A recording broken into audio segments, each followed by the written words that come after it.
我側邊呢個咧，我成日覺得佢睇得好高啊，望得好遠啊，睇得好闊嘅校長啦嚇。介紹下自己同埋學校。好，我係石籬天主教小學梁宇輝校長。咁我間校就喺石籬啦。咁好得意嘅，我間校叫做石天小。咁其實係咩咧？石頭。即係我成日都同啲學生講，大家都係一粒石仔，你好似看似平平無奇，但係我哋可以將佢轉化。係咯，轉為咩？鑽石。哇！所以由石頭變做鑽石，係咪啊？其實最重要咩咧？每一粒石頭，我哋都能夠睇得到佢，我哋都重視佢，咁亦都慢慢磨得，即係琢磨佢啦。係啦。咁由慢慢石頭就會變做鑽石。梁校長，上次就聽你分享咗啲成功哲學啊，你噏咗個咩成長思維啦，同老師一齊去參加嗰個電子學習嘅一啲比賽啦嚇，你都有啲學生嘅古仔喎。有。即係今日大姐我講過啊，我相信好多啊，可唔可以分享一下？其實我古仔應該大家都經歷過嘅。係。以前教書咧，有個學生好曳嘅，佢仲有另外一個 friend 嘅，一個男同學，一個女同學，哇，兩個都堪稱我嗰班兩寶。有陣時咧上堂咧，佢係最中意咩咧？講嘢梗係簡單啦，傳紙仔啦。好啦，你有陣時你叫佢你企起身，問佢做啲咩事，佢企起身咧都只會一樣嘢笑，每次都笑，跟住就唔交功課啦。即係我哋啱入行嘅時候，咁唔交功課咪重做咯，係咪？小息嘅時候咪捉住佢咯。咁啊，通常佢個 friend 一齊唔做喎。一路重做功課精彩啦，一路抄，你抄我，我抄你，跟住喺度笑，喺度玩。我好嬲㗎嗰陣時，哇！真係啱入行咧，哇！見到咁嘅嘢，係真係真係太過分啦。咁我哋通常都係同家長去講啦。咁我打咗好多次俾家長，同佢聯絡好多次。哇！佢媽咪都有啲怕咗我。因為佢實在好多嘢咧，佢真係對抗性喎。不如佢係唔做俾你，佢滿足感嚟自呢樣。係啦，跟住佢又見你，咦？又嬲嬲地喎，又幾開心喎。又控制到你啊嘛。係佢個 friend 又喺度互相喺度重傷我。係咯。係都好難。當時我覺得好難做。後尾咧，我發現咗一個即係個轉捩點啦。轉捩點。OK。佢有樣嘢好中意嘅咧，就係好中意去傾偈。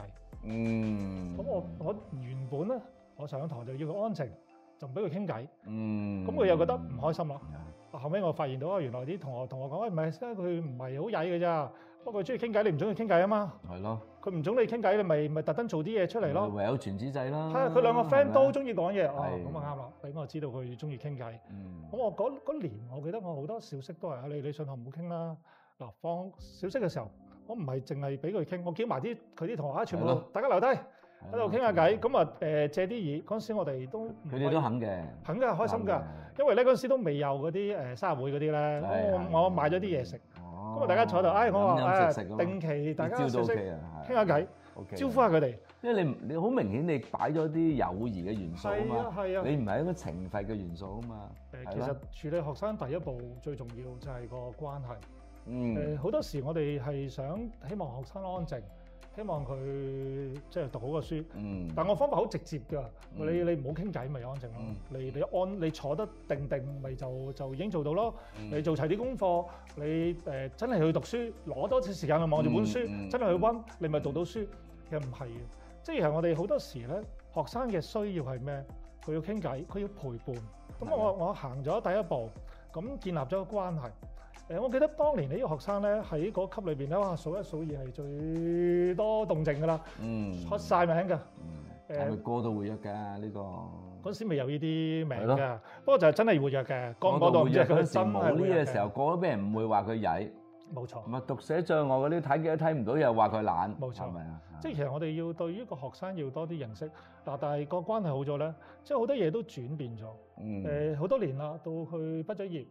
佢定期有陣時會翻嚟探下我，去做唔同嘅工作，會講下阿 Sir，我而家做緊啲咩工作啦？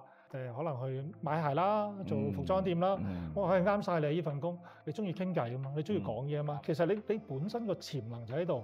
咁我都會同佢講，哎呀，我如果早啲知道係咁樣，我早啲向呢方面同你發展下啦。其實你唔係淨係講緊同理心嘅。你其實頭先有一步好緊要咧，就係 think outside the box 嘅。即係其實成個你咁中意講嘢咩？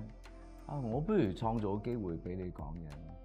即係嗰下係我咁多年做教育工作，我覺得好多時就係轉下角度。